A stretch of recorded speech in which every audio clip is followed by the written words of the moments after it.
and yeah, waiting anxiously for his first move. Tension before game 3 starts. They are both ready. I have to say, Ding now. He looks fresher. He looks ready to fight. And here we go. Yep, here we go. Queen's pawn opening. He's surprised by this one. It looks like he's repeating the same thing. Okay, this knight move, slightly different, so slightly different variation, but it is the Queen's Gambit declined. Ding here, there's a variety of moves. They call this the main position, or at least Alexander Grischuk does, because black has 6 or 7 very sensible moves. Okay, he goes for just a kind of nice, solid pawn push. Oh, this one is... Until this last move, it was about to lead into one of the most complex, most aggressive openings out there in chess. This is the semi-Slav now. If you look at black structure, there's kind of a triangle formation, the black pawns. Jovanka, what do you think of this choice by both players, actually? Yeah, it's very, very solid, and I think it's the right way to go because the other line, which would be wild, wild, wild, is if black gets greedy and captures material. Don't touch that unless you know what you're doing. And we have an opening on the board when the queen comes out. It's actually called the Cambridge Springs. Oh. It was played in America, this opening. Yeah, I'm not sure exactly when, but it's quite an old opening. Yeah, it is a very old opening. And lots of history. Definitely. Should we show the famous trap in the Cambridge Springs? Oh. There's a couple of traps here. Which one do you want to show, Jovanka, if the white bishop develops? Yeah. For example, this bishop, if it comes out, there are a few problems. Firstly, there's a pin, and also the black queen does stare down along this line at one of the white bishops. So, for example, here, black can just capture a pawn, distract away the white bishop, and jumping in with the knight now wins material. This bishop is actually attacked not just by the knight, but also by the queen from far away. And now, once the bishop moves or is protected, then the black knight can actually capture. And we would see a situation like this where black has just won a pawn for free and you give a check. And it looks like you're about to win the bishop. The white knight can jump back and block, but this is very good for black. This is one of the main tricks, one of the main traps. But of course, Pragg, he's too good to fall into a trap on just move 8. Instead, he trades a set of pawns and brings his queen 1 square forward, just defending this knight. And loads of pressure on this knight now. Suddenly, this is a mega pin, using the black bishop, using the black queen, staring down along this diagonal. It's all about trying to break through on this piece, so white has to rush and defend it. This white rook now sufficiently defending this knight. And, OK, kicking away this bishop, we will likely see at some point maybe Pragg Ding get aggressive and start throwing pawns down the board. If Ding wants to play safe, maybe he'll just castle away to safety. But I don't think that's on his mind right now. You don't choose this variation just to timidly castle your king and allow your opponent's pieces out. It's all about whether white's king can rush away to safety. If he can, then Pragg is doing great. But if Ding can whip up an attack before that, then, yeah, who knows what will happen. It could be a very, very interesting game. Cool. I don't think we've seen this opening on the tour, actually, the Cambridge Springs, at all. No, I don't recall seeing it myself either. But it's a very, very popular opening at all levels. And it's kind of become very trendy now because it was dismissed for a long time as being, you hear this word so many times when it comes to openings, but it's just a stylistic thing. It's like, it's boring. Yeah. It's boring, you get no fun. Why are you playing like this? It's old man chess. Old people play like this. Why are you trying to kill the risk? But, you know... But maybe with computers, exactly. Discovering new things with them. Well, yeah, and I think the thing is that the computers kind of have killed the romance a little bit from these fantastic openings that you saw in the olden days, you know, where they were sacrificing pieces here and there and everywhere. So everyone's a little bit kind of nervous about going into these super sharp openings. And instead, they're kind of like, well, actually, let's take a look at these more solid openings, shall we say. They're equally interesting, if you're inclined that way. And, yeah, it's just a game. And here we see Ding playing... I didn't expect this move, but it is one of the main ideas. I thought he might try and challenge the centre, but instead he chooses to make a square for the light-squared bishop. Yeah, so black's light square bishop, it didn't have anywhere to go. It's always the problem piece in these queen's pawn openings, but black's light square bishop can come out to a couple of different squares now. And personally, I always prefer white slightly in these positions. If you look in the centre of the board, white has a stronghold there with the pawns. White has 2 pawns in the E and D lines. Black only has 1. It always feels like black is the one fighting to equalise. And, yeah, I think Jovanka's right. Often players, especially the top players now, they go back to the oldest openings or openings which have fallen out of fashion. They discover new things there, and then they start playing it. Fashions change, everyone copies them, then they look back at what's forgotten again, and that's how fashion changes in chess. It's always, at this point, there's not much new under the sun. It's always rediscovering older variations, like the Cambridge Springs variation. Yeah. And we did hear Magnus in the video in the break talk about novelties, which must be so nice when you get to play a novelty. So are we seeing a lot of novelties, or are we seeing less novelties now with computers and everything? We're still seeing new moves, new ideas, novelties, but often they're less kind of groundbreaking than they used to be. They're, I mean, still occasionally, but they're kind of best kind of novelty is a completely brand new idea that nobody's even thought of before, and you use it, you win in style, you smash your opponent off the board. Nowadays, novelties, they're kind of new places to put your pieces, small maneuvering ideas that just confuse your opponent, essentially. You don't, I mean, it's very rare to win directly from a novelty nowadays. What is the description of a novelty? What is a novelty, if you look it up in any book? I guess it's just a brand new move that's never been played before. And the problem Does it have to be a good move? Ideally. Well, I don't think it should be a bad move. Sometimes, though, it's maybe the third or fourth choice according to the computer, but it's kind of got practical value. It tests your opponent from a human point of view. It's harder to react to. I remember, I think my proudest novelty was against Levon Aronian in Gibraltar a couple of years ago, and I mean, it was just the computer's top move, but nobody had ever found it before, and I played it. I mean, I'd studied it deeper, of course. I used it, and I won in 20-something moves, but it's very rare. It's like once in every few years that you get an idea like that. Normally, because people study with computers, they see the best moves, and they're not surprised. And also the novelty has to happen. Like my former chess coach, he showed me this preparation, this novelty that he was going to play if it ever happened in that exact situation. But I don't know if he still has. Yeah. He never played any games where, so far at least, maybe. Yeah, where he could do that one move that he's been studying and he wants to do, because it's normally not like really early in the opening. It can be a little bit later. I once saved up a novelty for 6 years. I finally got a chance to play it. I remembered what the move was, but I couldn't remember the follow-up. Oh, no. I managed to win the game, but I think I spent 55 minutes on one move, like just after the novelty, because I was like, what was it? What was it again? I remember it was good, but I can't remember what it was. And OK, meanwhile, a couple of developments, but it's mostly just both kings castling to safety.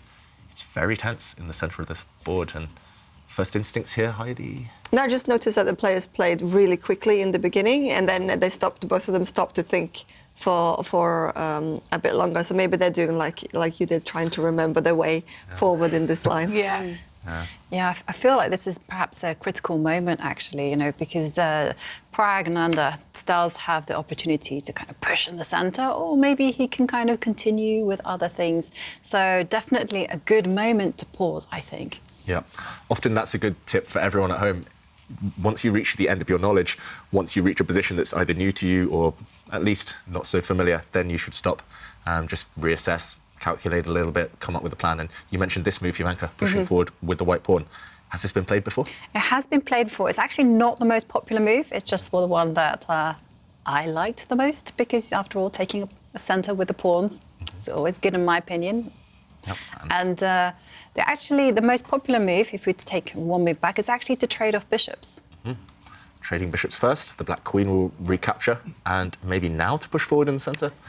Yeah, actually, yes, that's an option. But the most popular move, again, you know, we're talking about margin of, there's 9 games in the database, 5 games.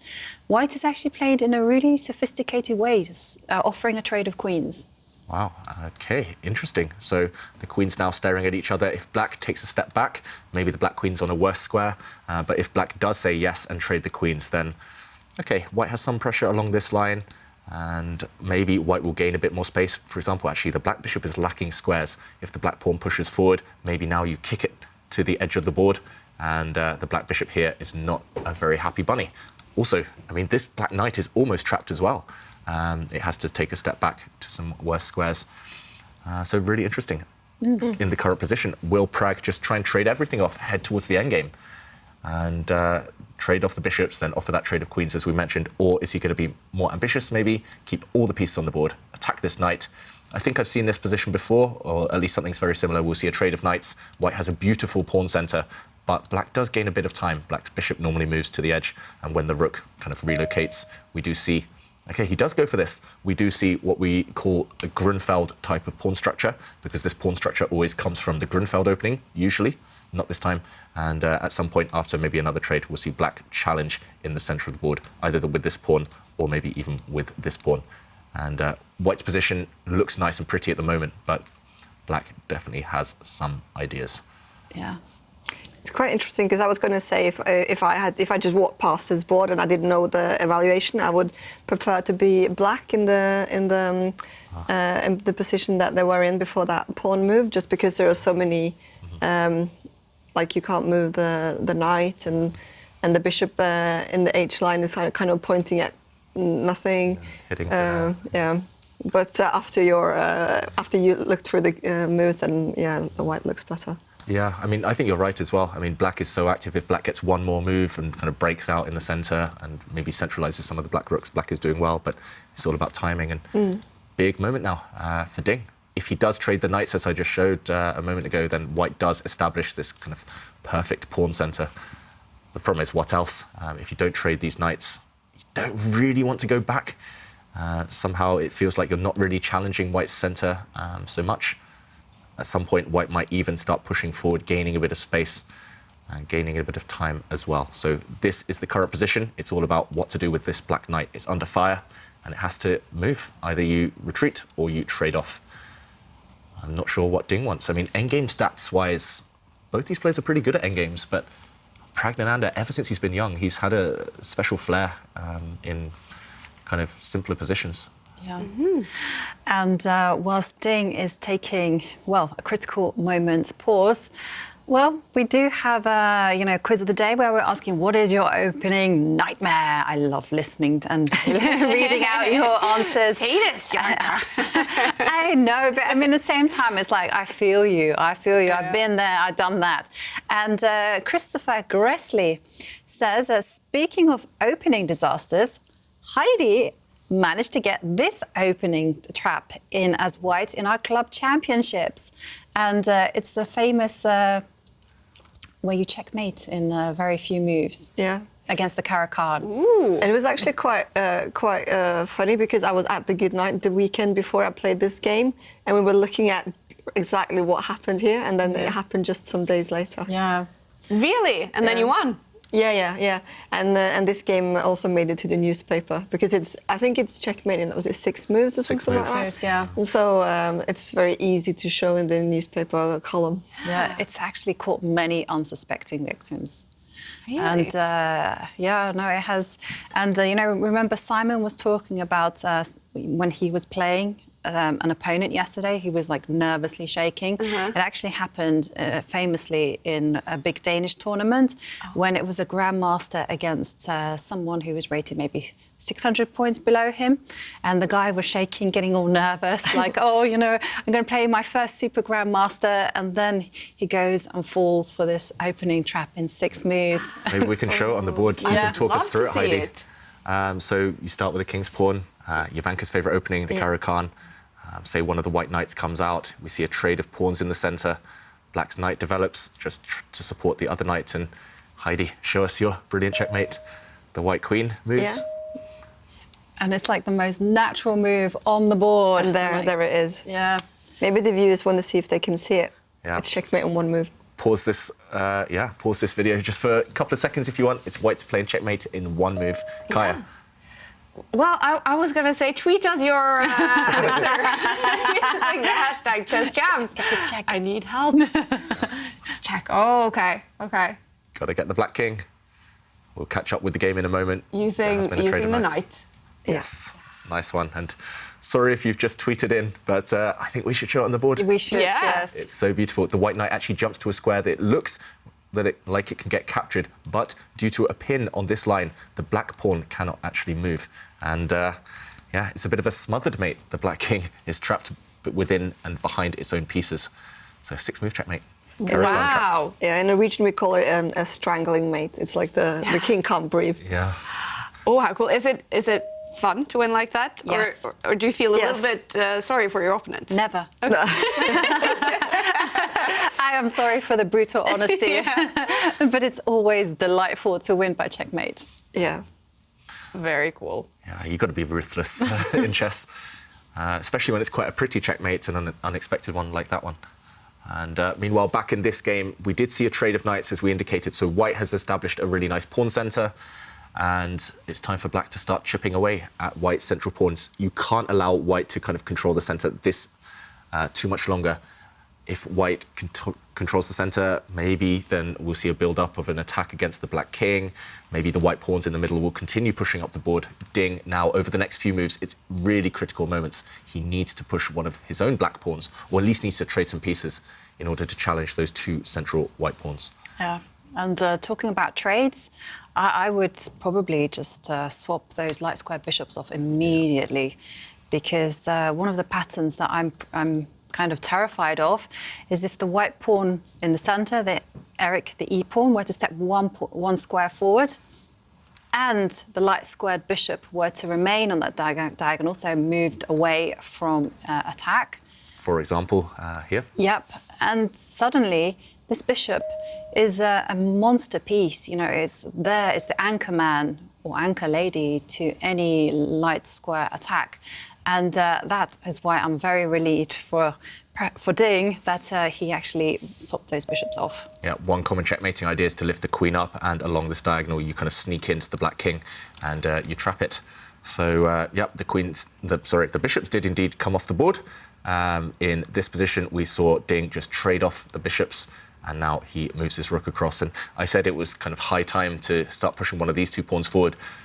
Ding is keeping Pragg guessing. He's just saying, OK, I might throw the black c-pawn forward to trade off here and open up a line for this black rook. I might throw the e-pawn forward and trade off here to open up a line for this black rook. But you can guess which one I'm going to choose depending on what you do.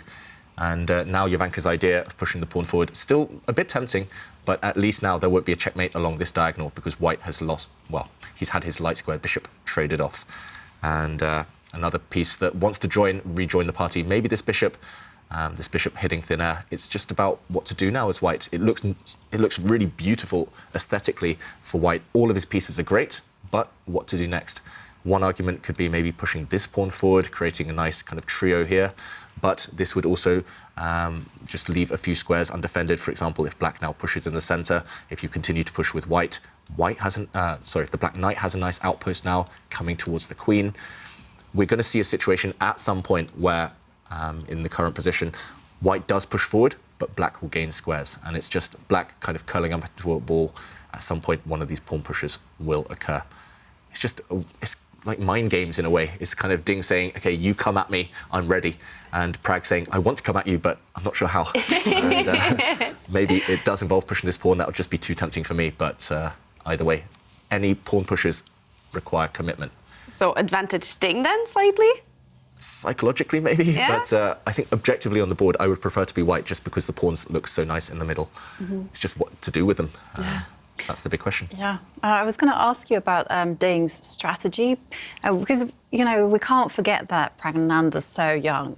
And one of the traditional stereotypes is when you're playing someone who's young, well, you know, they get a bit over-ambitious, they get over-eager, impatient. And by adopting this kind of solid as a rock formation and waiting for Pragnananda to do something, is he kind of tempting him to making a commitment, and then maybe play will become easier for Ding? Yeah, quite possibly. I mean, my kind of go-to strategy in rapid and especially blitz chess is actually to do nothing, just make sure everything's protected, curl up in a ball, and my opponents always burn time on the clock because planning is actually the hardest thing. I mean, the top-level players, they calculate so quickly, but when you kind of formulate a plan that kind of requires 4 or 5 moves, you have to consider the opponent's ideas, that's when they really do burn those valuable seconds. Mm-hmm. And that's what Pragnananda's doing now. He spent 3 minutes on this one move. He has lots of good moves, lots of decent moves, lots of interesting plans, but just choosing among the different plans, that's the hardest thing in chess. There are no attacks, there are no variations to calculate, really. There's no threats. You just have to choose one plan and stick with it. But yeah, he's dropping down a bit on the clock. And I think that's Ding's tactic, to answer your question, Jovanka. Mm-hmm. Ding, he's just happy, I think, to see Pragg thinking. Mm-hmm. Yeah. And the most famous example I've heard of the do-nothing approach was actually from Peter Leko. I think when he played Vladimir Kramnik, right, in the World Championship match. 2004. 2004, yeah. He did, Peter Leko did nothing. and didn't even, and sometimes didn't even try to win, you know, just there was like nothing coming from him. And this just drove Vladimir Kramnik crazy. Oh, I can imagine.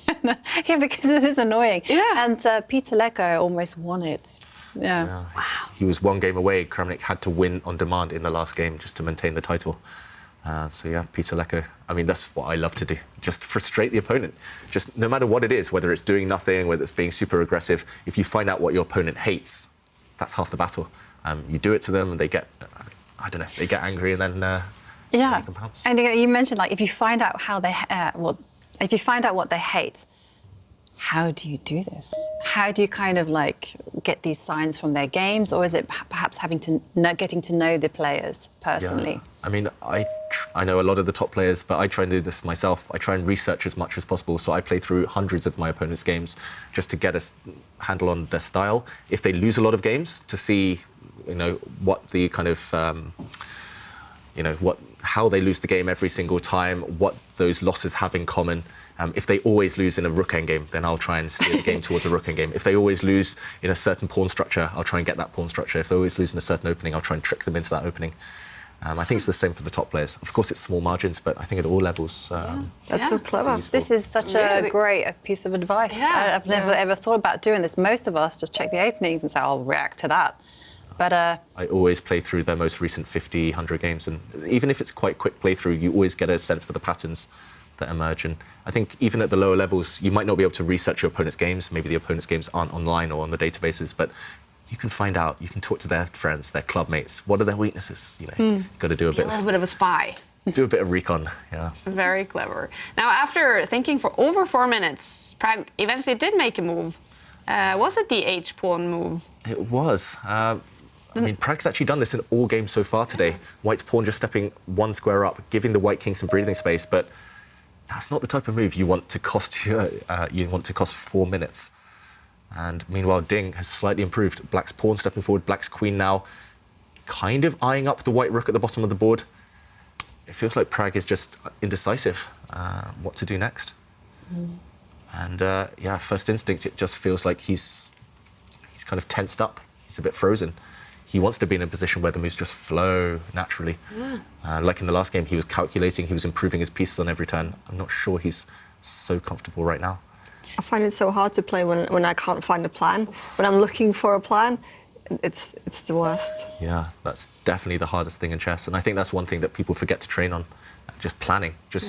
That's why you should always kind of read through books, read through magazines, especially when the players talk about their own thoughts. Just put the position on the board and see, oh, how would I approach this position? What do I think first? And then if you can read the players, the top players, their own thoughts and kind of compare it to your own conclusions, that's a good way to train. And I guess the saying goes, a bad plan is better than no plan, but I heard it's a controversial saying. That is very controversial, yeah. It's one where you probably need Ty to do the statistics, Yeah, you know, where, where someone had no plan. Yeah. And right, the bishop actually retreats all the way to its home square, presumably just getting ready for any potential right side attack. Yeah, he's really mastering the art of doing nothing, Ding. He's kind of just put his bishop back on a safe square, just asking Pragg, what are you doing?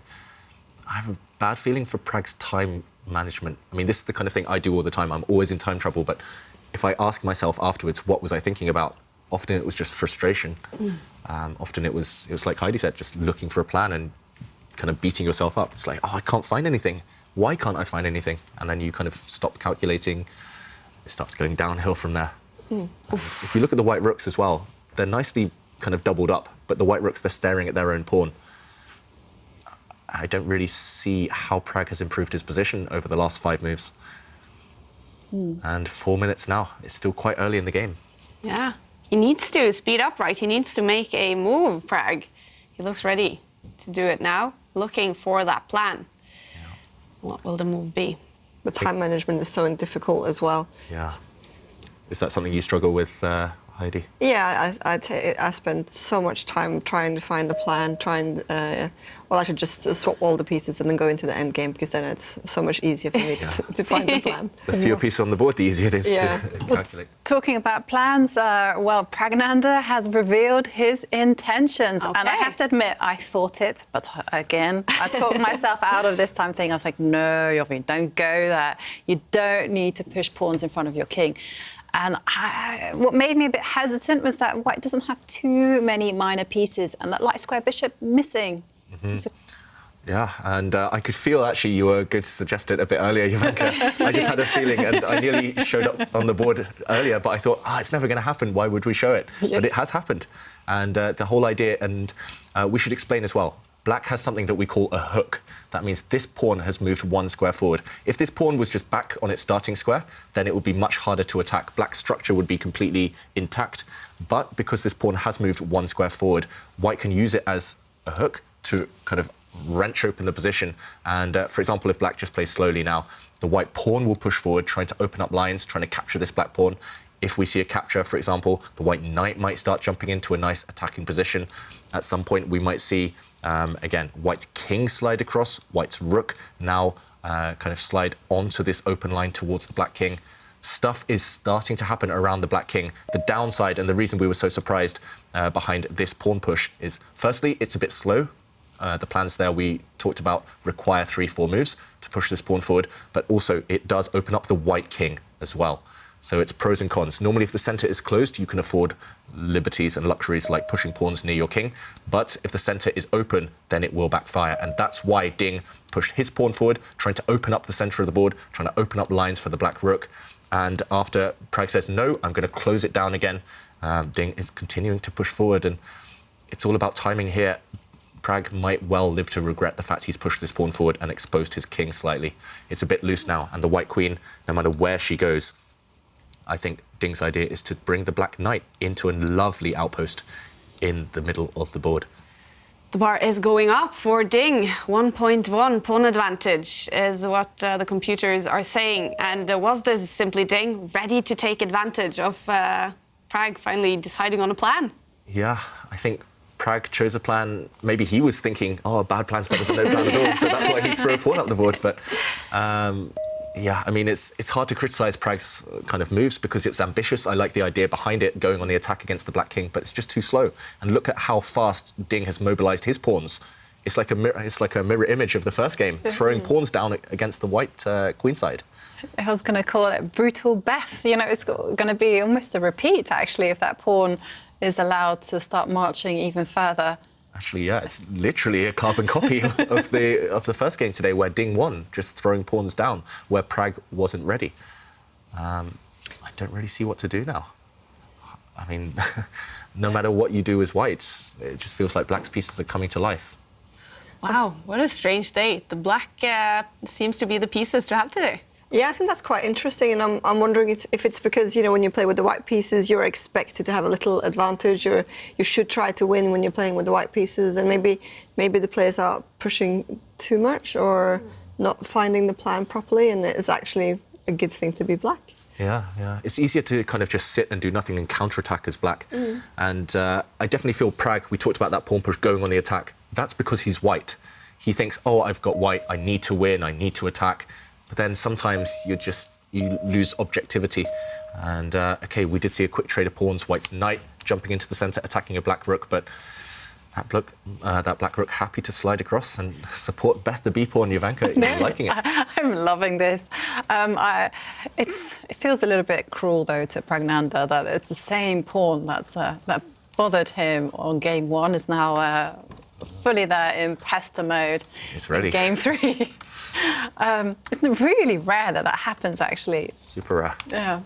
Yeah, you very rarely see one player fall to the same defeat twice, in a way. And the reason we say that this pawn is so dangerous is because you simply can't take it. If you take this pawn right now, then the black bishop comes along and, whoops, that's a skewer. The white queen has to move. The white rook will drop behind it on this diagonal.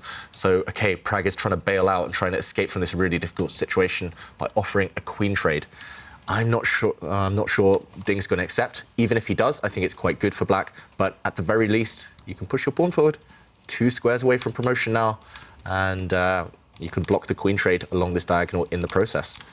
You could also make an argument for just trading queens, the very simple approach, and then, for example, bring the black knight into this nice outpost. Maybe now, if you're feeling greedy, you could grab a pawn. I don't think you can push your pawn forward here. I think the one trap that Pragg has set is that if the black pawn does march forward, then after a trade, we can see the white knight eliminate this pawn, bet the b pawn now, because after the white knight is captured, whoops, loose pieces drop off, and this knight is hanging. And here we would see just everything getting traded, queens, knights, pawns, and likely a draw. So I think that's what Pragg's idea is, but Ding, to trade or not to trade? What would you do here, Heidi, Jovanka? Well, I just took a look at the computer, and the computer says both of those moves winning. Both winning, wow. And he does trade, and he does grab a pawn. So no more Beth the B pawn. We have 2 Charlies. What's the C pawn? Charlie. Charlie's a good one. Double Charlie.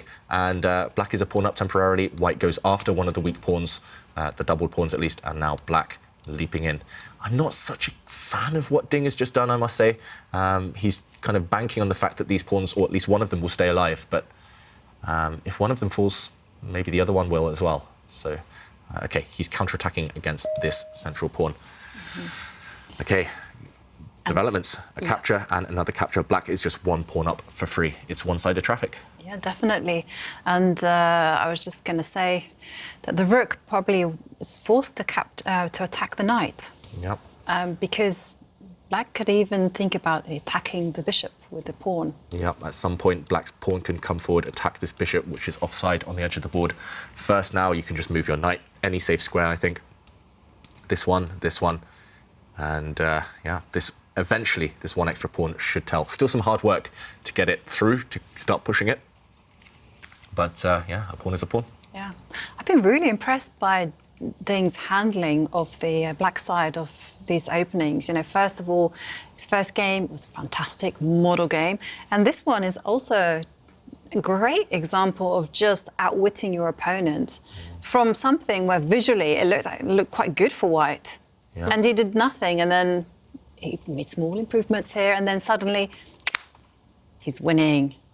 And some people actually, my teammates tell me this is how I play the Caro-Kann. Having like a position which they look at and they go, that's disgusting. and then when they come back and move forward, they go, I don't know, but she's up a pawn. Yeah. And now she's grinding it out. How did that happen? That's exactly Ding's strategy in this game, pretty much. I know I'm going to go back and study this opening a bit more because I don't really know what white went wrong, like where he went wrong, what he could have done instead. I mean, it's a bit like the first game. Pragg didn't really blunder. No. He was just had a big disadvantage a few moves later. No. It's hard to explain sometimes. It is a bit difficult as well. And I do know that this particular opening is very, very trendy. And it was actually recommended by Sam Shankland in his Semi-Slav Chessable course. And there's actually, for those fans of the Slav, there's actually a new Chessable course on the Semi-Slav being released by Seth Thurman. OK. So more great stuff coming from everyone at the team at Chessable. Absolutely. All right, well, this one, Ding Liren, maybe is he heading for another win with the black pieces and putting Pragg in another comeback situation in game 4. Still 1 game to play in the first match today after this game. The knight moves. Yeah, the knight steps back. I guess the idea is to just go over and blockade black's extra pawn. Black's C pawn is the dangerous one, so maybe the white knight wants to go and park itself in front of that pawn. But you can tell on Pragg's body language suddenly less optimistic. There's no shaking, there's no energy that we've seen from him. Maybe because it's late at night, he's been doing an exam today, but also because of the position on the board. It's one-sided. Black is the only one who can win, barring a miracle here. White is fighting for his life, fighting for the draw. Yeah, and okay, bishop now attacks the rook. And when you find yourself in these types of positions, what do you tell yourself to motivate yourself? I mean, because I know a lot of chess players, they're a bit pessimistic and they hate being in these horrible positions and they just go, oh, it's disgusting. Why am I here? They do what you do, Heidi. They question their life existence. Yeah. Even the strong players, the super strong players are doing this. And they resign and they're just like, OK, enough, move on to the next. I often have to play, even though I know I'm going to lose. I have to play for a bit longer because I'm so upset on the inside that I have to like calm down before I give up. But I also think, because I mean my level is obviously a lot lower than these guys, that you can learn a lot, even though you play a bad position. Maybe you can learn how to try to defend as good as possible.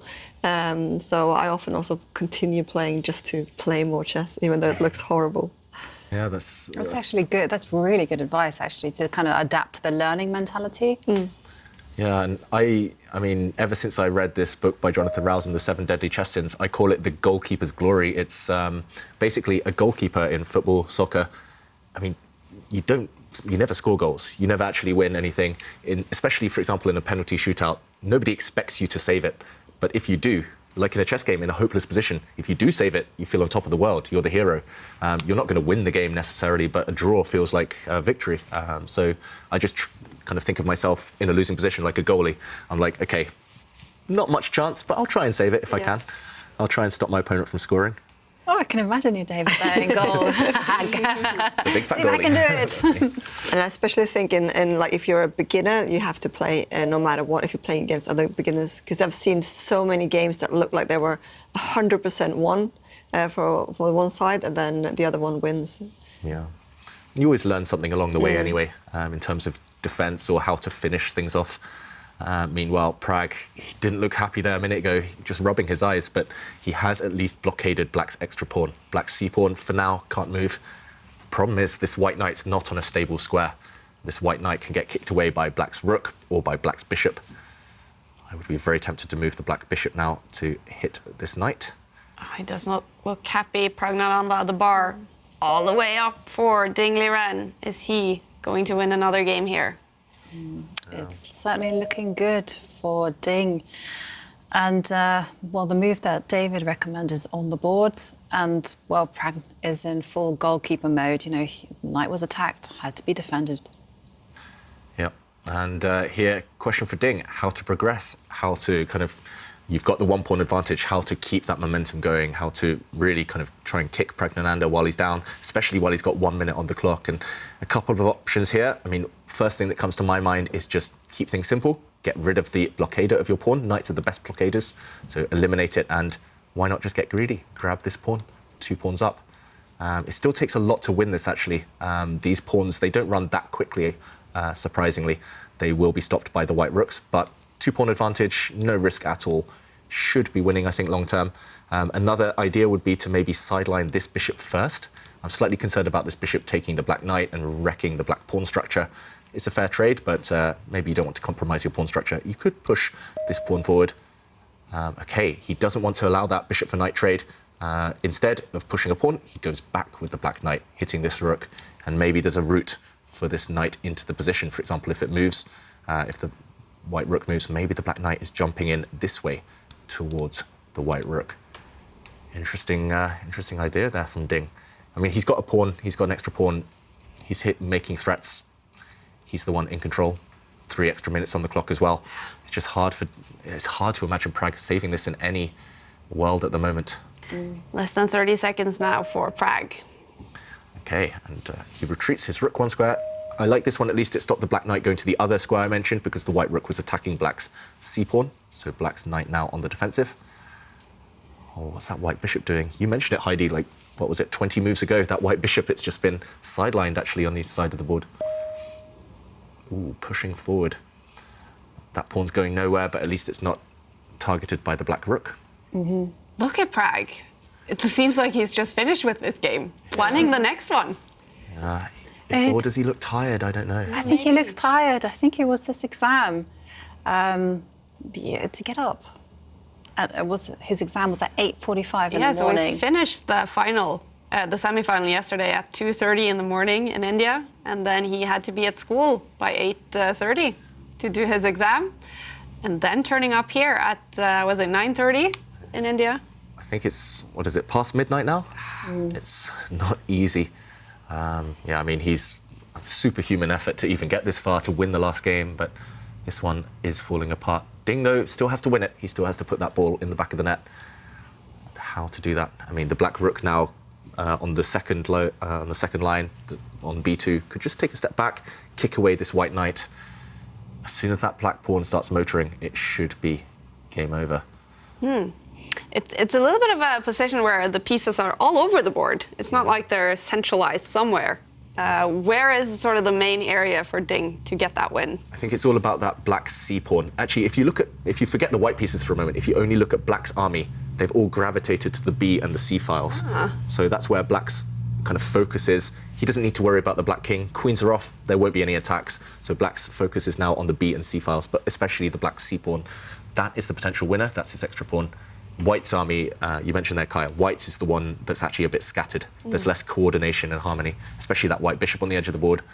White's rook in the center looks nice and pretty, but not really doing much, and there we go. The blockader is getting kicked away, and the white knight now on the edge, eyeing up the black bishop, but the black bishop can just move. Maybe you don't even need to move it. Yeah, I thought she can also be supported as well by a pawn. Yeah. So the choice is in Ding's hands. Yeah. I'm starting to understand why Pragg has given up hope. It just looks, I mean, completely lost, unfortunately. The black bishop attacking White's rook. The white rook will step up one square. Oof. Yeah, maybe the black pawn's coming now.